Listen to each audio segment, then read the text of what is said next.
cling to the old rugged cross. I will cling to the old rugged cross. And exchange something for a crown. And exchange something for a crown. So I cherish the old rugged cross. Till my trophy at last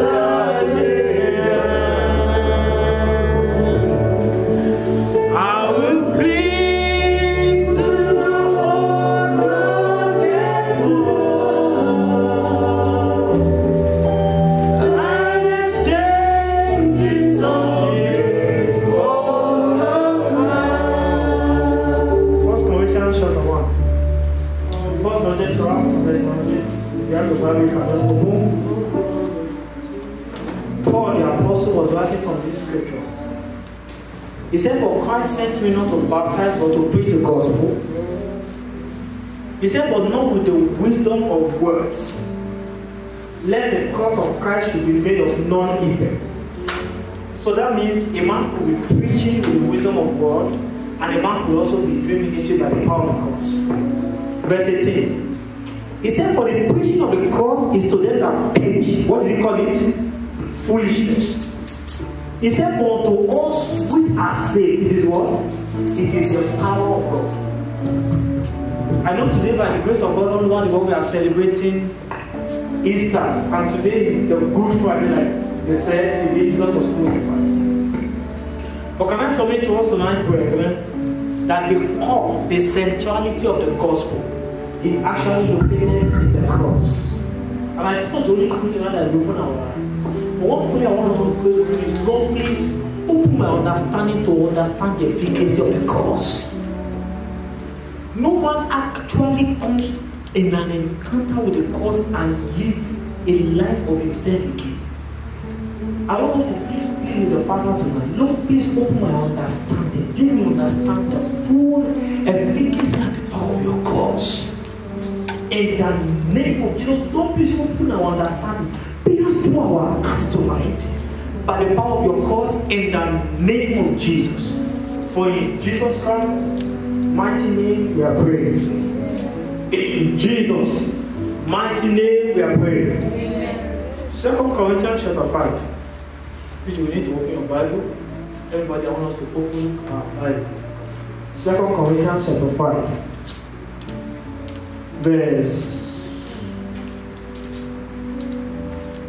Let's start from verse 10. I would have asked to start from around verse 8. I want us to still pray for ourselves. Yeah? You know, we're praying earlier for some of our friends, our schoolmates, those who are here to give their life to Jesus. And some of us, we are not praying. I see, Jesus is their power. 2 Corinthians chapter 5. Someone read verse 10. For we must all appear before the man of God preaching here. He said, for we must all what? Appear before the Christ, that everyone may receive the things done in his body. Bible says when we appear before the judgment of Christ, he said every one of us will receive from the Lord what? The things done in his body. The things we have done with our body, okay? According to that he had done. Okay. Whether it be good or bad. Alright. So first lesson is everything we are doing today. Always do that there is a reward for it all. Alright, verse 11. Knowing therefore the terror of the Lord. Paul said, knowing therefore the terror of the Lord. He said we do what? We persuade men. He said we do what? We persuade men. I'm sorry. You know, many of us, we know some of our family members are yet to give their life to Jesus. Some of our housemates, some of our classmates, many of our classmates, they are yet to know Jesus. Do you know those people, they are going to hell? Yes or yes? How many of them they are going to hell? Yes. Your father, no matter how good he is to you, if he never give his life to Jesus, your parents, they are going to hell. Now, I don't know how much you can love them, whether it's money you can give them or car you can buy. But see, the greatest treasure you can trust God to give to them is that they will know God. And I see the way some of us are praying as if it doesn't matter to us. Paul said, knowing therefore the terror of the Lord, it's as if we know that, see, if these people do not give their life to Jesus, they are going to perish. The first prayer I want us to pray, the second prayer I want us to pray tonight is, you know, Paul was also still talking in Galatians and teaching about 4 verse 19. He said, my little children of whom I travail in beds. He said, until what? Until Christ be formed. You see, there is a need for God to put a burden upon our spirit so that some of us can be able to arise. Why some of us cannot preach? Why we cannot do evangelism? Why we are so lackadaisical when it comes to the things of eternity is because there is no burden upon our spirit. Can we trust God? Can we ask God to say, no, please touch my heart with what touches your heart, eternal Father? Why several of us who have time for everything on earth except the things of God? It's because there is no body, there is no passion. Paul said, we know the terror of the Lord. Lord, please open my understanding. Place a burden upon my spirit that will make me to be a responsible believer. And with that same prayer, can you beg God tonight? My parents, Lord, they must not go to hell. My brothers, my sisters, my friends, my housemates, my classmates, every student who have ever passed through this institution, they must not go to hell. Lord, we are praying. Paul said we persuade men. Lord, we are praying in the name of Jesus. Every members of our families, they will know the Lord Jesus. There will be a revelation of the cross of Christ unto them. In the mighty name of Jesus, Lord, from today, we will even arise, we'll go out and tell others about the good news of the gospel of the Lord. Lord, touch our heart tonight. What touches your heart in this house? Raise us as responsible sons that we may persuade men of your terror in the name of Jesus. That will tell men that whatever they are doing with their body, they will receive judgment of the Lord. Lord, please place your burden upon our spirit in the name of Jesus. Thank you, Father, for hearing our prayers. For in Jesus Christ, mighty name, we have prayed. Amen. Worthy, worthy is the Lamb. Worthy, worthy is the Lamb. It was the one that was slain over 2,000 years ago just for our redemption. Oh, that was slain. Worthy, worthy, worthy is the Lamb. Worthy, worthy is the Lamb. Worthy, worthy are you, Lord.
We thank you for the price we paid 2,000 years ago for the whole race of humanity to be reconciled back to the Father. We know why we are Christian today was because of what you did at Calvary. Father, we honor your name for this. We say, be thou glorified in the name of Jesus. Lord, over this house, even over every of your sons and daughters and every of us that we are here tonight, we say thank you, Father, be thou glorified, O God, in the name of Jesus. For the salvation of our souls, of our family, and everyone. We say, let your name be exalted forever in the name of Jesus. That is the no matter for you of glory in a time like this. Please, O Lord, be gracious and merciful to us again in the name of Jesus. Lord, I pray tonight, you will cause every of our eyes of understanding to be enlightened to our inheritance in you in the name of Jesus, to the efficacy of Calvary and of the cross in the name of Jesus. Lord, we pray at the end of tonight's encounter, let everyone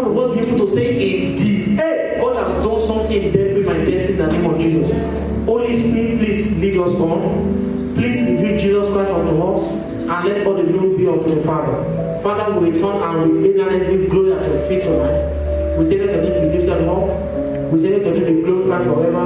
For in Jesus Christ, mighty name we have prayed. Hallelujah. Praise the Lord. Okay, we are sitting there. Let's just move closer. Amen. Let's get my doctor. Glory to God. Amen. By the grace of God, we understood that we are in a season. April, we see the Lord send forth His word unto us as a season of what? Grace. Our season of what? Of grace. And how many of us have been blessed thus far? How many of us were here last week? How many of us were here 2 weeks ago? Amen. Alright, a month of grace and glory. I'll still be teaching on grace, and I trust the Holy Spirit to actually help us tonight. I will be very fast as much as possible, so that I can be able to. I want to reach Calvary with us tonight to see what happened at Calvary, the source of all grace. Amen. Alright. Oh, this was 2 weeks ago. So I should continue. Okay, we started last week. We were looking at the divine force of grace. That was the topic for last week. Alright, next slide. And I remember I made the thought that God is the source of all grace, right? How many of us remember? We said Jesus Christ is the channel to all grace. And I told us Holy Spirit is the medium of impartation of all graces. And with that, I made us to understand that any man who is outside of Christ, they are not in grace. Though there are several things that help the destiny of some men, though they look like grace, but they are not grace. Alright, next slide, please. Okay, I was trying to look at 3 forces in life that can help a man. Look at the natural forces of life, right? Ancestry, talent, your upbringing could help you. I said somebody who's probably your father is a doctor, you have more tendency to be a doctor. Your talent, Bible says Proverbs 18:12 or 18:16, the gift of a man make room for him. Alright? You see, Michael Jackson could sing. He has the talent to sing and dance, alright? Though it looked like grace, but it is not grace. We look at our education, our body look and things like that, even our nationality. That was what I was saying, you can't compare Nigerian passport with the US passport, okay? So all of these things, they appear like grace, but they are not graces, alright? Like even in Windsor now, the way they treat an American citizen is not the same way they treat a Nigerian citizen. Alright, and we saw that there's another force of life, which are demonic forces. And I said every activity of demons is witchcraft. And I told us about 3 portals that can open a man up to demonic activity. What are those portals? Sin. The portal of sin. And what is sin? Violation of divine law. That's right. What's the second portal? Crime. What do I call crime? Violation of human law. That's like if you kill somebody, they will, you are a criminal. They will take you to prison. They will take you to court. It can open you up to demonic oppression. And the third one is what? Occultism. And I say occultism is what? Access to spirit without divine permission. Thank you. That's why some people could go join some cult group so that because they want to progress in their career, some could use several things. And we saw that in the Bible. Saul went to necromancy to call for the spirit of Samuel. And I told us that somebody has access to the realm of the Spirit to tell you things. Doesn't mean it is by the Spirit of God. A lot of people have been able to go into demonic world to get forces into their life to make them get results. And those results look like grace, but they are not graces. Amen. You see, musicians now, probably some of those who are into Illuminati, they are on top of the game. They are not working in grace, but they may engage some demonic forces help their destiny. Hallelujah. And now I now went to the 3rd forces of life, which is the most important, which we are looking at one of them. And I mentioned 4 of them. I said grace is one. What do I call the second force of divine force that can help the destiny of a man? The anointing of God is part of it. The divine calling of God and what? And the gift of the Spirit of God. These 4 forces, there's no way a man can access them or have access to them that they will not make a man to have difference in life. Alright? And I was telling us last week, amen. I was telling us last week, the natural forces of life may be limited to some men. All of us may not be born as Americans. Many of us may not rise from foundations where things are towards our field. Alright? And as believers, we can definitely not engage money for sins. But there is this divine force that God has made available to us as His children. Alright? Let's just keep, because of time. I think I'll explain a bit. Alright, let's go. Okay, let's just stop there. So we understand that there are divine forces that God has given us that can make us to have an edge in life. And one of them is grace. First, let me start what grace is not. I need to be very fast because of my time. I said grace is not a substitute for diligence, but rather a prayer for hard work. See, scripture is there, so everything to read those scripture. Somebody open 1 Corinthians 15 verse 10, another person Romans 5:21, another person Romans 6 verse 1. Alright. So there's a way some people, there are people who are on the extreme. Some believe that because we say we are Christians, we are believers, we have grace, we should do nothing. That is not consistent with the word of God. Alright? So grace is not a license to laziness. Alright? 1 Corinthians 15 verse 10. Paul said what? But by the grace of God. He said, but by the grace of God, I am what I am. So that means the grace of God made him to become something. Alright, continue with him. And his grace which was bestowed upon He said, but see, this grace that was given unto me was not in vain. Was not in vain. Why? But I labored more abundantly. He said, I labored more abundantly than they all. You will think he was laboring because of who he was, but what? Yet not I. He said, yet not him. But the grace of God. But the grace of God which is upon him. That means when we have grace, grace does not make us lazy. It even makes us to be more diligent. Grace empowers. Don't worry, when I get forward, I'll explain about that. The grace of God enables a man to do what ordinarily cannot do. Amen? Amen. That's why, see, a man can handle my say for example, and he can be teaching for hours yet not tired. Grace can help us in our infirmities, not to make us lazy. Amen. Alright, Romans 5:21. Bible says something there. What does the Bible say? Romans 5:21. I said grace is not a license to live a sinful and a careless life. Romans 5:21. Okay. That sin had reigned unto death. Bible says, sorry. It said that as sin has reigned unto death, so even my grace reigned through righteousness. It says so also grace reigns through also what? Of righteousness. Righteousness. Unto righteousness. That's which version is that? King James. Okay, we have to read this. Finish it. Unto eternal life by Christ Jesus. By Christ. Read, give me verse 20. I think I read it. Moreover, the law entered. Okay. Romans 5. 5 verse 20. Yes. Moreover, the law entered. Okay. And the offense might abound. Okay. Where sin abounded. This is where I'm going. The Bible says, where sin abounded, what happens to grace? Grace is much more abound. See, for every temptation or license for a believer to sin, Bible says there is a much more level of grace to also live. So if you see people who are preaching that you have grace, you should be living a careless life, that's not consistent with the scripture. Next lesson. So I said, what is grace? I said the grace of God is the free will of God's benevolence, lavished upon the race of humanity through the person of Jesus Christ. Verse 14 of John 1 says, the law came through Moses. He said, but grace and truth came through Jesus Christ. And verse 16 now says, and of his fullness have all we what? Received. What? Grace for grace. I think there's one of the verse says, one measure of grace upon what? Another. Alright, next slide, sir. So can I see what is grace? Last week, I said it is a disposition of God, which means God's willingness to use his power on the behalf of those who find favor before him. Then I also said any ability to do anything beyond the natural is grace. Alright? And I also call grace the supernatural force that gives a man an edge over others in life. Do we understand? Alright, many walk in grace. I may not have time to pursue that because of our time. Let's go to the next slide. Okay.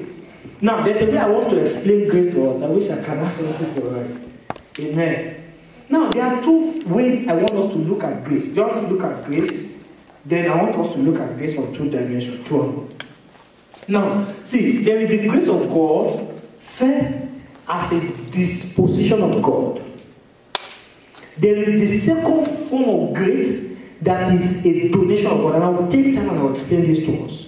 Amen. Now, I said God's grace in form of a disposition is available to everybody. But God's grace as a donation is not available to everybody. And I'll explain that. Okay, for example, it's not available to everybody. And I'll explain that. Okay, for example, the saving case, Titus 2 verse 11. Somebody read. I told us, scripture is there. That's why I want us to be opening our Bible. Titus chapter 2 verse 11. The Bible says what? But the grace of God that bringeth salvation. As what? As appeared unto how many people? All men. So the grace of God towards salvation is God's disposition. I think I was studying sometimes that God towards salvation is God's disposition. I think I was studying sometimes back. I learned and I was shocked. I never saw life from that perspective before. I never saw scripture from that perspective. Do you know God has forgiven the whole world our sin over 2,000 years ago? Yes or no? Yes or yes? But not every human being is reconciled back to God yet. But your own day of reconciliation to God, this day Jesus, I'm sorry, I receive your forgiveness, and then you reconcile back to Him. Alright? It's a disposition. So every day the bowels of God as a Father is open, He wants everyone to come. That's a disposition of God. There's nothing anybody can do that can make God to dislike or to hate them. God's bowel is already yearning to see everybody come back to God. It's a disposition. It's a willingness to see everybody come back to God. Hallelujah. Now, the second form of grace, which is part of what I want to actually pursue more with us, is the grace of God as a what? As a donation. I said this kind of grace is not available unto everyone, but it's available only for some specific people. See, this second type of grace is actually for a purpose. You can note that down. God gives this form of grace to people because God wants them to use it for something. For example, Ephesians 4 verse 11, Bible says, and He gave some apostles. Not every people could be entering into ministry. So there is, for example, the grace for ministry is a donation from God. I can give you my notes, I can give you this slide. You will not be able to do what I'm doing because I have grace for this. Alright? You see, Sister Yoruba, I can give her the mic and she could do well with worship. I may not have such grace as she does. Alright? So why has God given me grace so that I can be able to teach? God gives me, let me say for example myself, let me make it a little bit practical. It's so that God wants me to use this grace to teach people, to bring them up in the way of the Lord. So that is why it is not possible for anybody to walk in this form of graces. And now, see, it is very, very important. See, I want to beg us. See, let's just understand these things. When you, because as a believer, you need to understand what is the form of grace that heaven has donated towards my life. Because when you recognize that grace, and you grow that grace, you educate that grace, you train that grace to the peak, that grace will sustain you and will take you to fulfill destiny. Amen. You see, to be a doctor, you see some people, why they will never acknowledge God, even after they become a doctor, is the fact that all their life is their strength that has gotten them results. See, there is a grace for excellence, and we explain. And I was saying that last week, for you to be a doctor, an ordinary doctor, you just need to be diligent. I talk about the natural laws of life. Alright? Hard work will get to the top. Alright? But you see, when God gives a man a grace, for let's say, for example, for excellence, probably what takes others 10 hours to study, you can stay there in about 2 hours, you study, other time you can use for other things. Such graces, they are not normal. There are some people God specifically gives such graces. For example, let's look at Daniel chapter 1 from verse 17. Somebody open your Bible. Daniel chapter 1 from verse 17. That's why some people God, there are people who God gives grace for prosperity. Any little thing they do, it will boom. There's grace for ministry. There's grace for parenting.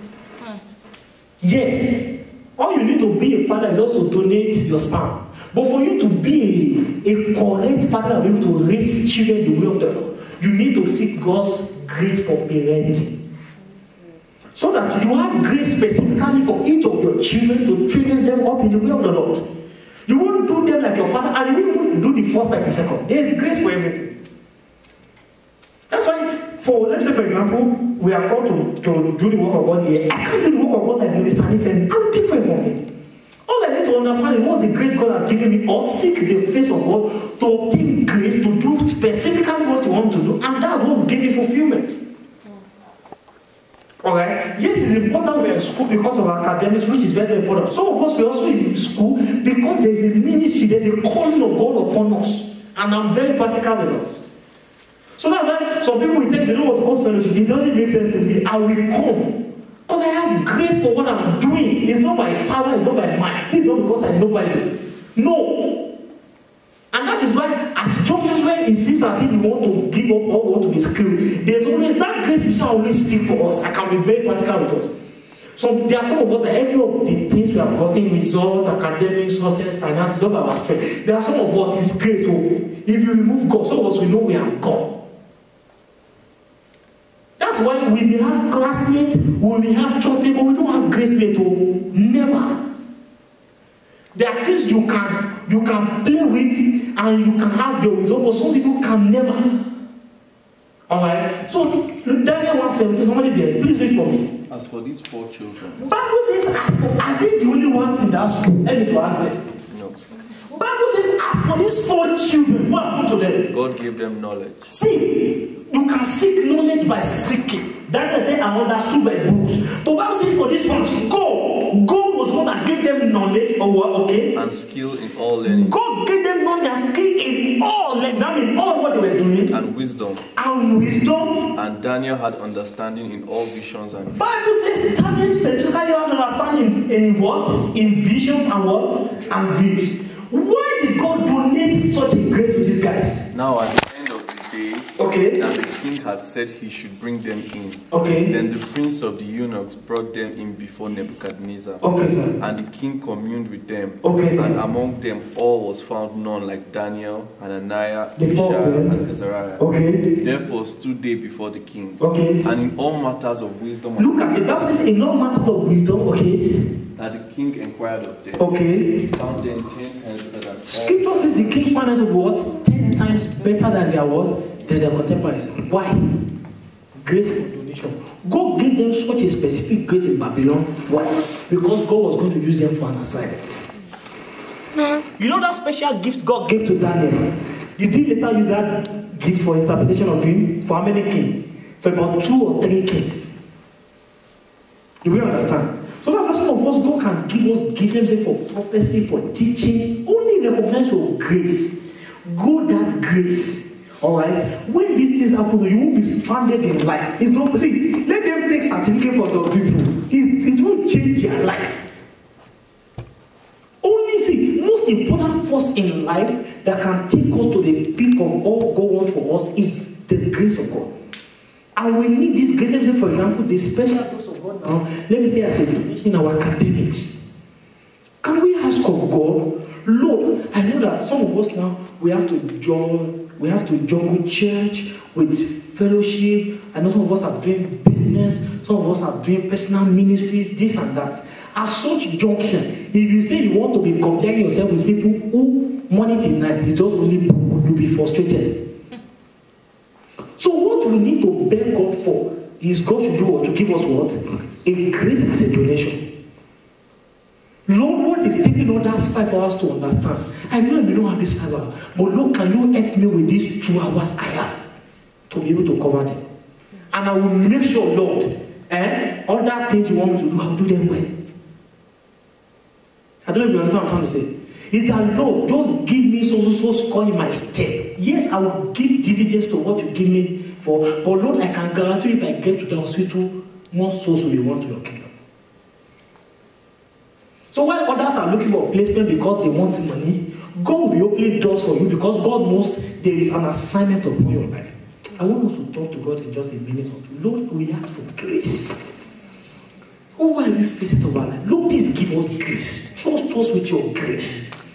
Academically, in a time like this, I know there are several of us know that we have personal struggles. Lord, please let there be a release of your grace upon us. Even in our academics, more specifically, we are pleading you. We know we have to work. Some of us know we are trying to do things by our strength. We are tired. Paul said, by the grace of God, I am what I am.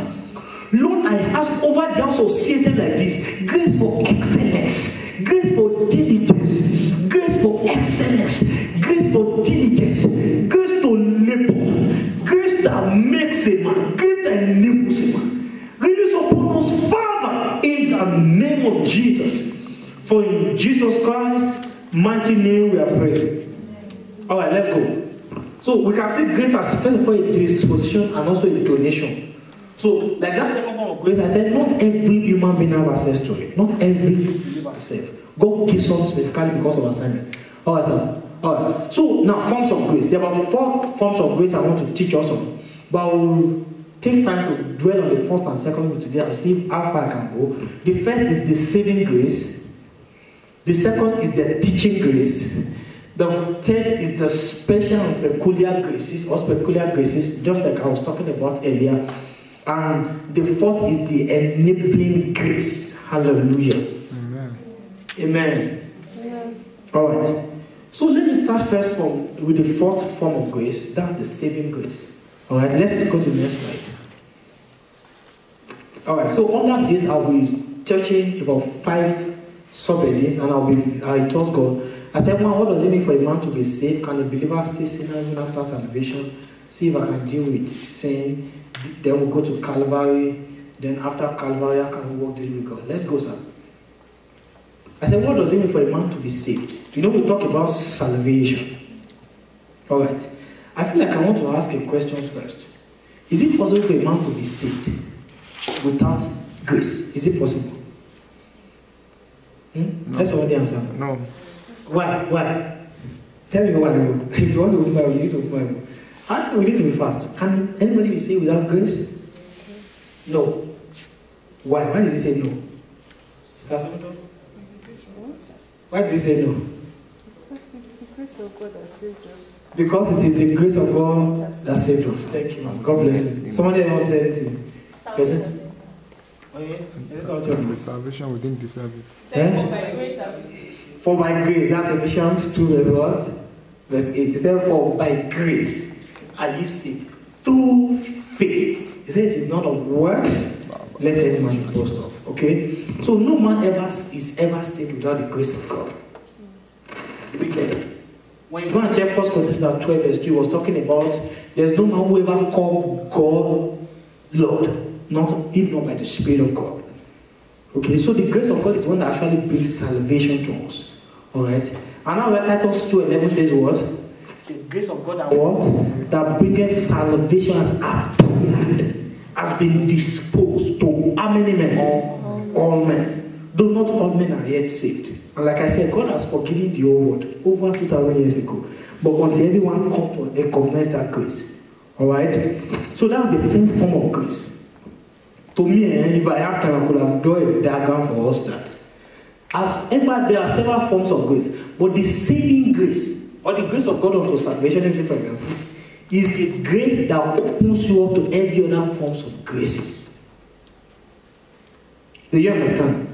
You know, John 1:14 says, the law came through Moses, but grace and truth came through Jesus. 16 now says, and of his fullness have we all received, and grace for what? For grace. Alright. So the first form of grace that appears to every man, every human being, is this grace. That's what I call the saving grace. That is the grace that brings a man out of darkness into the marvelous light of God. Hallelujah. I think that should be Colossians 1 verse 13. He said he has what? He has delivered us from the power of darkness unto what? Unto his marvelous light. So how are you sure you are saved? Romans 10 verse 9 to 10.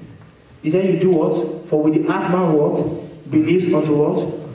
Unto righteousness, and with the mouth confession is given unto what? Unto salvation. So that's the only the simple process.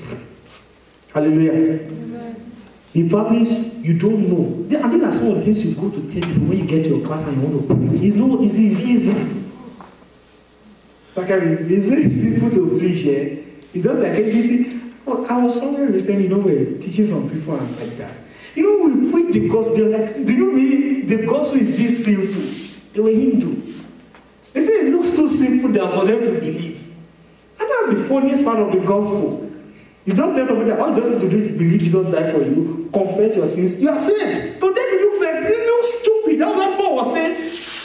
We are not sent to preach with the enticing words of God, but with the Holy Ghost, with the power of Christ. The cross. What happened on the cross is the cruise of the essence of Christianity.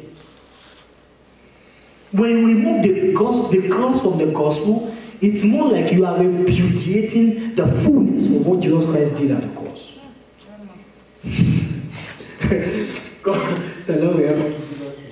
Okay, so let's quickly look at, can we look at this Genesis chapter 6? Genesis 6, everybody open your Bible. I'm looking at my time, because I still have a log. I have 5, I don't know. Chapter 6 from verse 1. So I want to see a generation, even before Jesus Christ came, to see that no man actually is saved without grace. Genesis chapter 6 from verse 1. And it came to pass, okay, when men began to multiply on the face of the earth, hallelujah, and daughters were born unto them. Okay. And the sons of man saw the daughters of men, Mm-hmm. that they were fair, and they took them wives of all which they chose. Okay. And the Lord said, My spirit shall not always strive with man, Mm-hmm. for that he is also flesh. Okay. Yet his days shall be 120. They were giants in the earth in those days. And so after that, when the sons of God came in unto the daughters of men, that they bare children to them, the same became mighty men, which were of old, men of renown. And God saw that the wickedness of man was great in the earth, and that every imagination of the thoughts of his heart was only evil continually. And it repented the Lord that he had made man on the earth, and it grieved him at his heart. And the Lord said, I will destroy man whom I have created from the face of the earth, both man and beast, and the creeping things, and the fowls of the air, for he repented me that have made them. But Noah found grace in the eyes of the Lord. That's not it. Hallelujah. Amen. We follow that story, right? How many of us understood what that story was saying? You know what I'm saying? There was a population explosion, there was sin, there was wickedness, God was angry. Does that look like what is happening in the world today? It looks close by. God was angry. The Bible says because the imagination in the heart of man every day were they were grieving God's heart. But yet, if you go to verse 8, how the verse put verse 8? Somebody read verse 8 for me. But Noah found grace in the eyes of the Lord. You know, the word "but" is a word of an adjective or a clause of exclusion. A clause of exclusion. The Bible was talking about the man called Naaman. You know, it says it was this, it was that, it was about, but I say, but he was a leper. It was as though every people in the heart, like God was angry with them, this and that and that. But God, verse 8 says, but Noah found grace in the sight of the Lord. So we cannot see verse 9, the Bible says he walked with God and things like that. So let me submit to you first and say, no man can be saved without obtaining grace.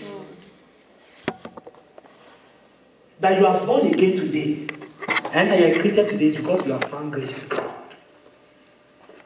Alright? So, and this form of grace, Titus 2:11 and 12. Titus 2:11 and 12. Because I want to teach us something this night. Titus 2:11 to 12. Please, my time. Titus 2:11 to 12. But the grace of God, when you get there, just continue from where I stop, or anywhere I get to. Okay. The grace of God that brings salvation has appeared unto all. Scripture says, but the grace of God that brings salvation appeared unto all men. Bible says this grace now does what? Teach us. You know the second level of grace I was talking about is the teaching grace. See, every man who is saved has the capacity to know what is right from what is wrong. Time to finish the story. Denying ungodly.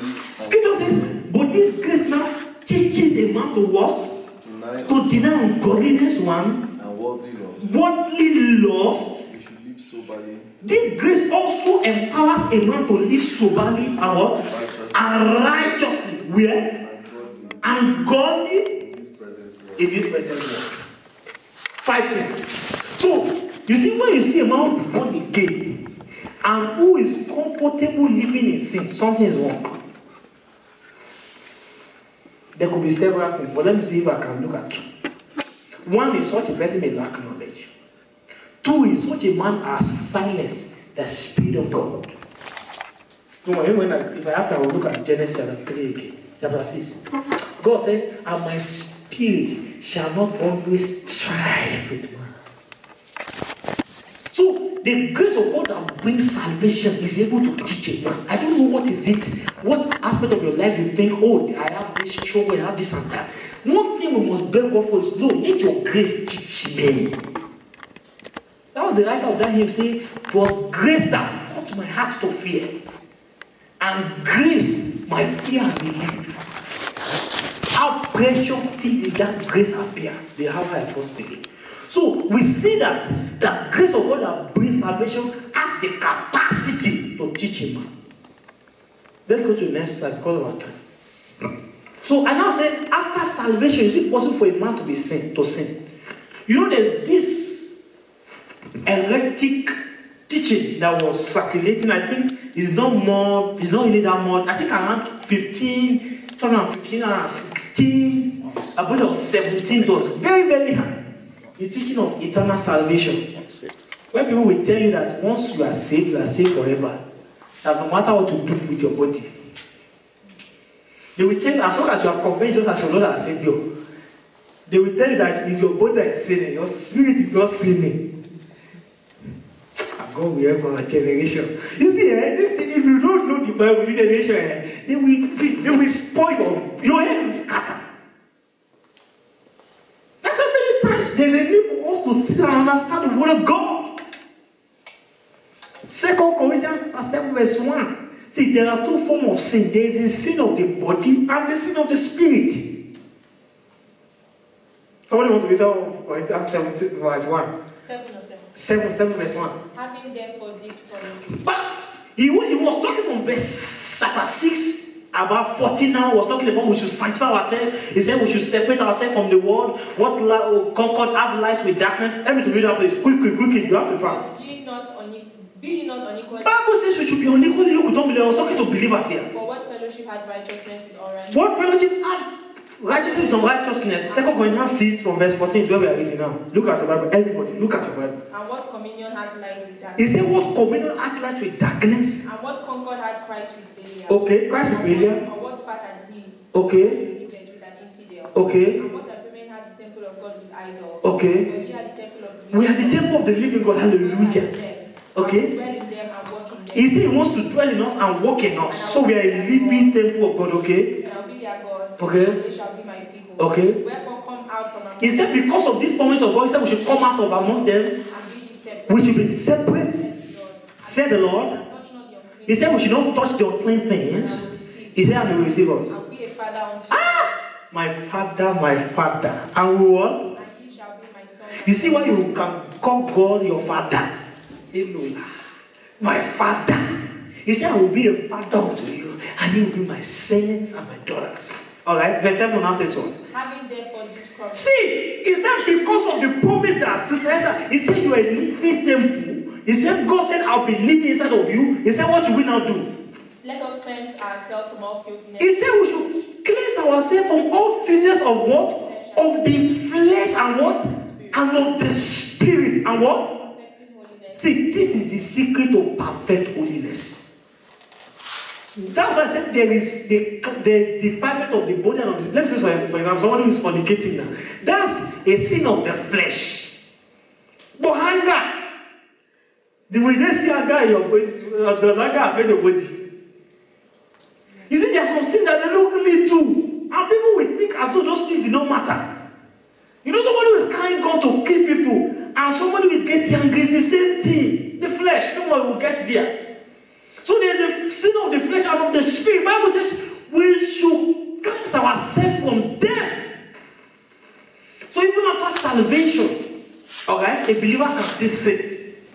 But what just the only thing is just that a believer who sin after salvation we have the grace to still return back to God. There are some of us probably have made mistakes before. We have made mistakes many times. Amen. But the fact remains that we can always go back to our Father. Alright? And don't worry, when I get to the issue of sin, I'll deal with the issue of sin a bit. My time, Holy Ghost. Now, I want to really talk about the physiology of sin. How does a believer sin? Colossians 3:3. Someone give me Colossians 3:3. And that person, 1 John 3 verse 5. I think this scripture, I've opened like 100 times in my Bible study meeting. The Bible says faith comes by hearing, and hearing by the word of God. I realize that the more you listen to the word of God, the more the word of God enter your spirit. Colossians 3:3. I see something this morning. For you are dead, and your life... Look. Bible says, it didn't say you will die. What did the Bible say? You are dead. So, if I tell your sister, you're a dead man, does that look offensive? It does. But what does the Bible say? You are dead. He said, you are dead. You are dead. We are dead. All of us here, we are dead. And your life is hid. Look at it. Before, I used to think he said your life is hid in Christ, in God. But I was shocked this morning when I was studying my Bible. As you hid with Christ. Bible says our life is hid with Christ. Christ in who? With God. I wish I can describe. It's as though we have no life of our own again. So the Bible says our life is now in unison with that of Christ, and Christ is in God. And I realize from the word of God that this is one of the greatest secrets that can make us to live a victorious life. To understand daily that our life is no more our life. Our life has been, we are dead, we are with Christ in God. It's as if you make a cycle and you see somebody inside that cycle. Is it possible for you to touch what is inside that cycle without touching the cycle first? Yeah. So our life is in unison with that of Christ in God. Okay, now give me 1 John 3 verse 5. 1 John 3 verse 5. Hallelujah. 1 John 3 verse 5. So I'm showing us the physiology of sin. See, what always happens to you every time you sin as a Christian is what the Bible wants to explain to us now. Oh yeah, everybody, look at your Bible. King James. Okay, continue. And you know that it was manifested. Bible says Jesus Christ was manifested to do what? To take away our sin. Okay. And in him there is no sin. Bible says in Jesus Christ is what? There is no sin. Is no sin. So the fact remains that you know what happens to you every time you want to sin? Go outside. You go outside and leave. I don't know how many of us understand what I'm trying to explain. So see, he said you are dead. I don't know what to use to explain. Okay, give me your back. Amen. He said you are dead. And your life is filled with Christ in God. Amen. So he said anywhere I can touch that thing. You know this is the secret to overcoming Christian life. You know no demon can touch you when you are inside of God. So Bible says in him there is no sin. Inside God there can never be sin. So every time you want to sin, every time you want to get angry, you know what just say, Jesus, please let me just quickly go and get angry first. I'll come back later. Jesus, please let me just quickly go and do this one first. We'll come back. You say, God forgive me, what's free, let us come back again. But you notice that some of the times that open us up to a lot of demonic and satanic activities. Because when you're inside of Christ, nothing can touch you. But when you're outside of him, you're open to every form of attacks. So I'm only showing us how we sin as believers. Every time, always tell yourself, every time you are sinning, you are no more in Christ. If Jesus Christ come at that hour, you are going to hell. How many of us believe what I'm saying that? Oh no, I'm shall we? Because if what makes you qualify to go to heaven is your unison with Christ. Because that's the basis of righteousness, that's the basis of justification, that's the basis of holiness. What makes you righteous is the Bible says, he who knew no sin was made sin for us, that we may become the righteousness of God. How? In him. So I can't claim to be righteous by my works. It is first in my unison with Christ. My justification, why I can boldly say I've been justified, God is not holding any account against me, is because of Christ. Why I am holy is not first by my works, it's first because I am walking with him, I'm in unison with him in God. Why I can boldly lift up my hand and say, no demon can touch my destiny, is because I'm in him. Let's go, because of time. So sin, what is sin? I said sin, I want to look at sin with us in 2 dimensions. And this peak of, see this side and the next side is the peak of why we are gathered tonight. I'm still thinking of the saving grace of God. Hope I'm making sense. Amen? Alright, we said nobody can be saved without grace, right? And we can see that a believer can still sin. All you just need to do is to get outside of God. But I said that's dangerous because it opens up to a lot of things. And we come back to him by repentance. Now, I want us to look at sin from 3 dimensions so that before I go, I show us the way to Calvary tonight. I said sin is like I told us last week, I said the violation of divine law. I call it an act of offense to God's law. Romans 3 verse 15 says what? For all have sinned and have what? And have fallen short of the glory of God. This is the first one many of us know. But I want to look at sin with us in 2 dimensions tonight. There is this sin first as an offense to God's law. There is another thing that is called sin, that is a nature in man. Alright? So every time you sin and you say, God forgive me, just like when a believer sins and say, God wash me by your blood, 1 John 1 verse 9 says what? 1 John 1 verse 9. If we confess our sins, is what? Is faithful and just to forgive us our sins and to cleanse us from all what? All unrighteousness. The blood of Jesus deals with that first one. Every time you commit offense. But the blood of Jesus did not deal with the second one. Don't have teach us. Amen. The Lord reigneth. Blessed be the Lord. Let the rock of my salvation be exalted. The Lord reigneth. Blessed be the Lord. Let the rock of my salvation be exalted. I said there is sin that's also in nation. John 8 verse 34. Somebody give me John 8 34. I'm not person me to open to Genesis 6 verse 3. But let's start from John 8 34. Because of our time, I want us to be very fast. John 8 34. Okay. Jesus answered them. Jesus answered them. Very, very, I say unto you. He said, verily, verily, I say unto you.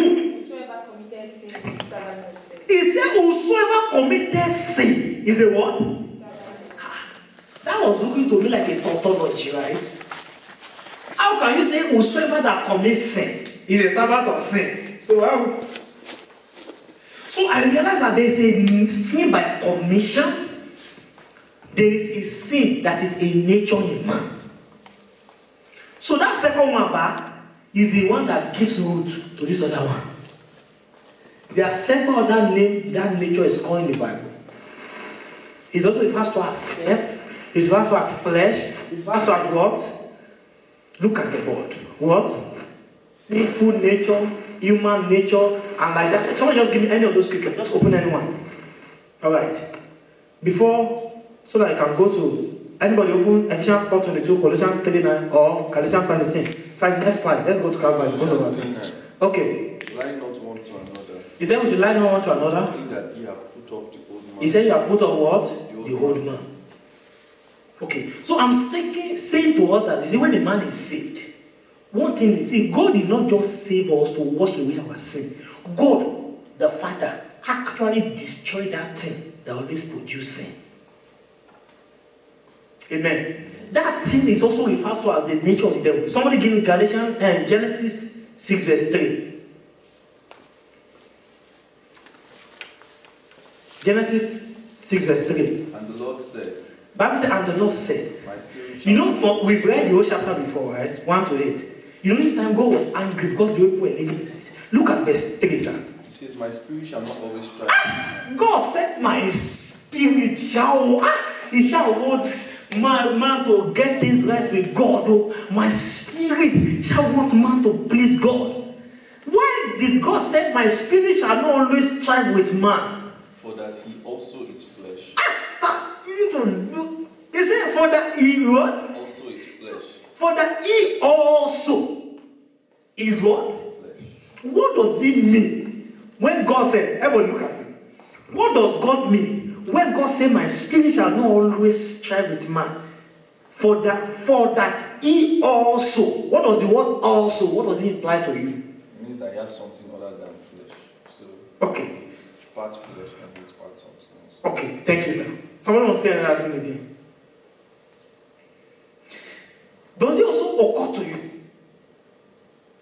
addition to what Moke was saying, as though God has seen this nature of flesh somewhere before. He said, my spirit will not always stand with man, seeing he also is flesh.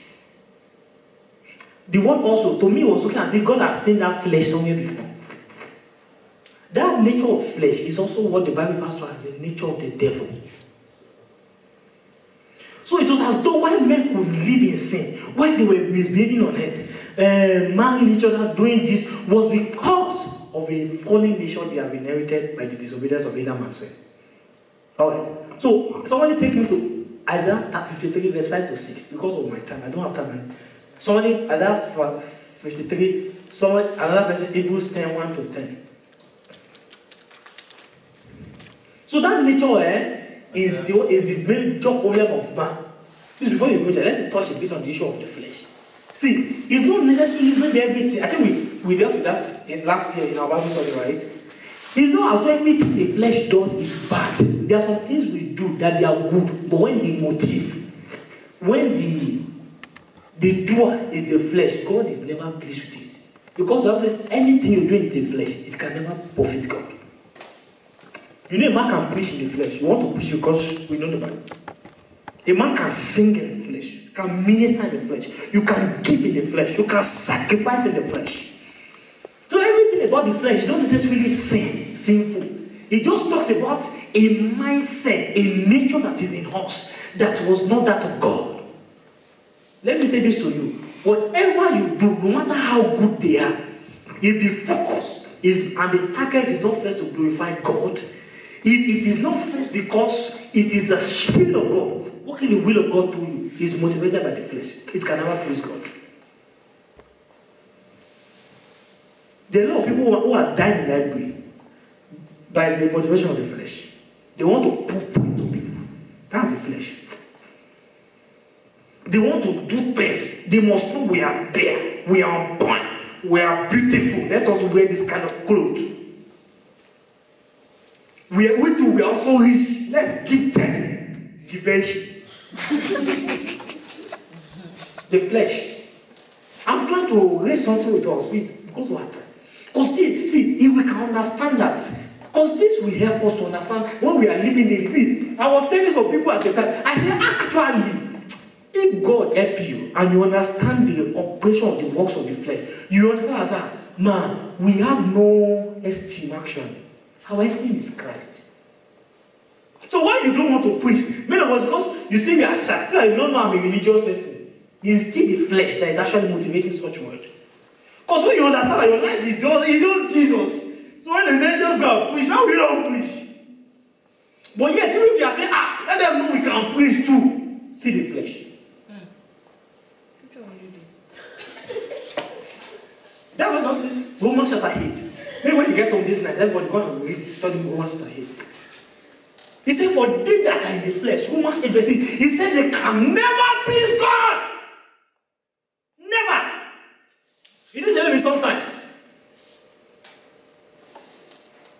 Is it good to set standard? Yeah, they are good. You must be taught that can answer. Those are good. But the question is that by the Spirit of God or by the judge, the standard of the world? So honor, fame, a lot of things, not necessarily bad things. There are a lot of things we are doing, they are good, but the motive is first to glorify that nature, that fallen nature that's at work in us. And see, the life in the Spirit actually begins when that nature dies in us. And the truth remains that has happened over 2,000 years ago. That's why I'm bringing us to Calvary, what happened 2,000 years ago, to understand the victory over that life. See, this life is not, this is not an automatic thing. Paul the Apostle, see that man is a living legend. God bless Paul in heaven. Paul said, 1 Corinthians 15 verse 31, he said, I die daily. So see, we have to keep dying because you yesterday you will die or today you will live again. You will resurrect again. So maybe part of when I'm having that's part of what I will look at.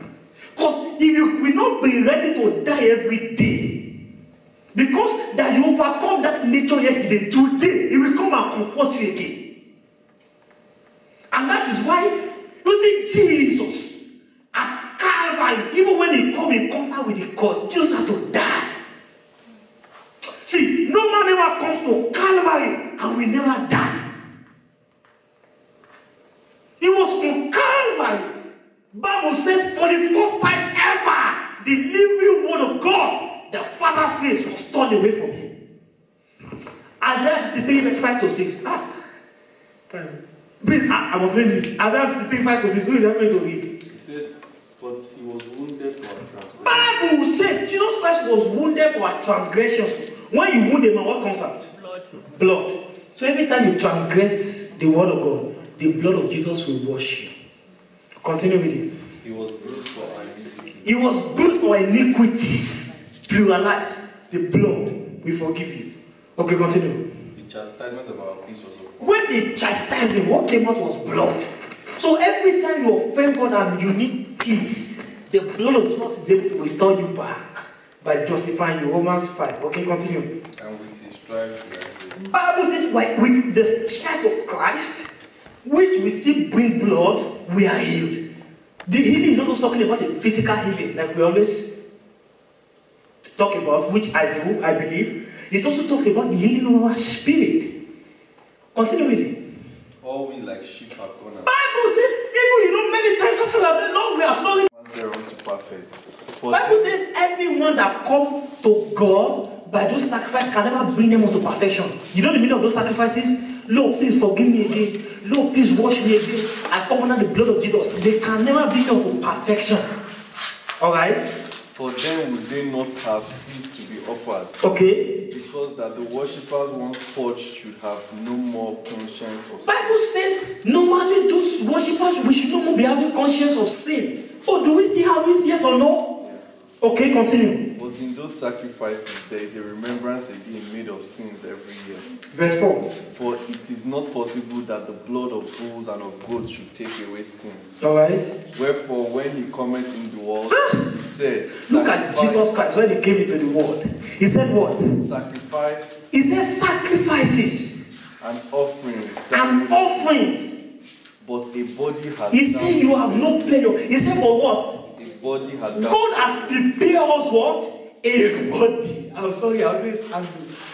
He said God has prepared me and you what? This was Jesus Christ, a body. Okay? in burnt offering and sacrifices for The sin, confession of sin daily. God is not taking, doesn't take pleasure in them. Continue, sir. and sacrifices for sin that had no pleasure. Okay? Then said I, Lo, I come. In the volume of the book it is written of me, to do thy will, O God. So what is the will of God that Jesus Christ fulfilled and that he also wants us to fulfill? Above when he said, sacrifice and offering and burnt offering and offering for sin, You see, it's that nature of sin, right? neither had pleasure in them therein which are offered by the law. Okay? Then said I, Lo, He said, then said I, Lo, I come to do thy will, I come to do thy will. O God. Oh God, He taketh away the how? first, He taketh away the first. What is the first? Confession, God forgive us, this and that every time. To do what? that he may establish the second, Bible now says, what happened in verse 10? by the which will sacrificed through the offering of the body of Jesus Christ once and for all. Bible says by that death of Christ on the cross, he said we are sanctified once and for all. I don't know. You see, this issue of the cross is not a prayer point. It's something that I want us to, I desire of God that He will bring us into. It's a thing of testimony and of joy. I don't know whether somebody is here tonight and want to say, Lord, I want to thank you because I know you have dealt with the nature of sin on the cross. Because many times we keep praying, God help me to die to myself. That's not the prayer. The prayer is to acknowledge, you have to acknowledge, you must know that it happened. Lord, thank you for what you did over 2,000 years ago. Because I know you have taken away the nature of sin. Thank you because I know this life is no more my life. It is Jesus that is now living in me. Thank you, Father, because I've been perfected by your offering once and for all. In the name of Jesus. Thank you, Jesus. Thank you, Father. Thank you, Lord. In the name of Jesus. Thank you, Father. Thank you, Spirit of God, for what you did at Calvary. Glory be unto your name in heaven.